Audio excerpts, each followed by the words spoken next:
writers, last week you guys worked really hard on getting started on your nonfiction writing. And I don't know if you're like me, but I love nonfiction writing because I love to be able to write things that I'm an expert on. You know, like that's one really cool thing is I get to show how much I know about a topic, and that's pretty exciting to me. So this week I wanted us to stop and to really dig in to using everything we know to make our writing in nonfiction even better. And one question I wanted to ask today was, how can I teach my readers? Gosh, I'm thinking about all my nonfiction books that I've read, and there's so much information in them that sometimes I don't even know where to start. And so this week, I thought we could look at some different things that authors have done in their books that could really help us grow in our writing. So today I thought we could just kind of maybe explore a book that a nonfiction writer has written that we have read together. And you know what book I was thinking would be good for us to look at? Was the book Bees.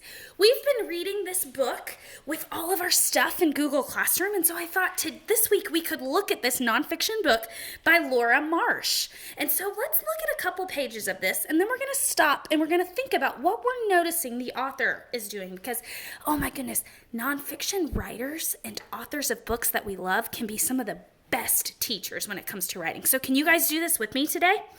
All right, Bees. Let's look through.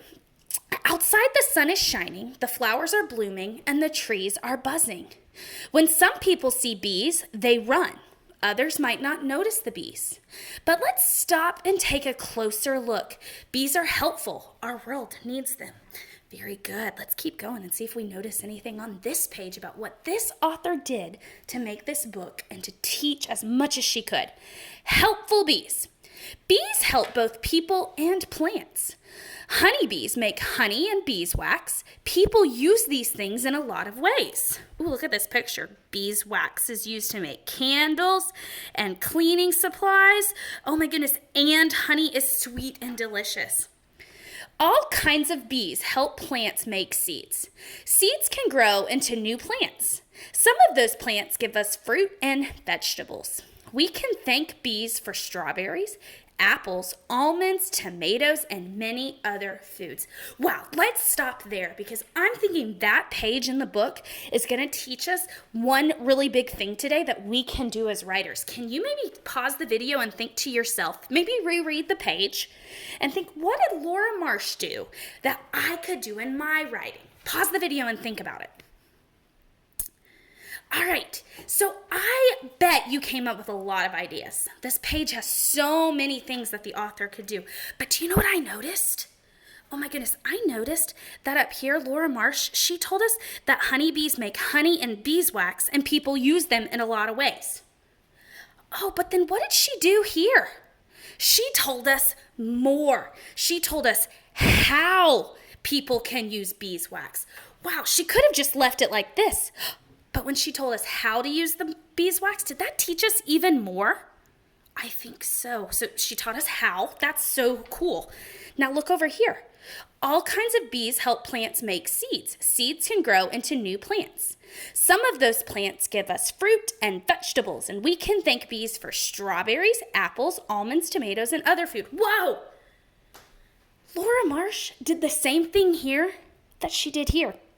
She gave us more information. Could she have just said that it tells us that bees give us plants and gives us fruits? She could have just said that by itself, but what did she do? She told us what kind of fruits. Whoa, that is some really good writing. So guys, I'm noticing that today I want to teach you that nonfiction writers tell more. They think about who and where and how and why and when. They teach more and more. Okay, so I want to be like Laura Marsh today. So I'm thinking, can I tell more in my writing? So let me show you the writing that I've been working on. I am an expert, guys. Well, I'm learning to be an expert on gardening. Mr. Wachtel loves to garden, so I'm learning a lot about it. So I wrote my book on gardening. So I love to garden. You need a lot of knowledge to be a gardener. First, you plant the seeds. Then you have to take good care of the plants. Next, you have to pick them when they're ready. Finally, you can wash them and eat them. All right, so I'm already feeling, as I read through that, and I bet you can agree with me, that I need to do what? I need to tell more. I need to think about these questions and think, what can I add? So, I'm going to take this sticky note, and I'm going to use this as I look through my book, okay? I love to garden. You need a lot of knowledge to be a gardener. Whoa, let's keep looking. First you plant the seeds. Whoa. Who plants the seeds? How? I need to make sure that I'm telling you how to plant the seeds. That's pretty important, right? So let's see. How do I plant seeds? Oh, first I need to make sure that the ground is ready, that the dirt is ready. So, I'm going to write that. I'm going to say, you need to dig holes for the seeds to go in. Okay? Could I tell more? Could I tell where? When? Why? I could think of all of these different things to put in there. I want to keep talking about how though, right? So I need to dig holes for the seeds to go in. And then I'm going to sprinkle the seeds.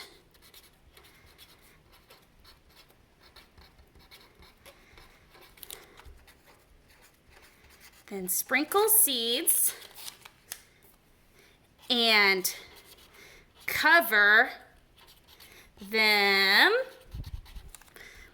up with dirt. Oh my goodness. Look at that, guys. Was that better? Is that more like Laura Marsh? I looked at my questions and I thought about how. This part right here really needed me to explain how to plant the seeds. So I told more and more. Oh my goodness. And I can keep going in my book, right? I can flip on every page and ask myself, what do I need to tell more? What do I need to do to make this even better? So what I want you to do today, guys, is I want you to think about telling more in your books. So before you head off and read, or before you head off and write, I want you to think, and I want you to pull your piece of writing out like Miss Wachtel did. And I want you to look through your writing and see, where in the world can I tell more? And then do what I did today to add and think about how you could explain more and more to your reader about your nonfiction topic. All right, you ready? Off you go.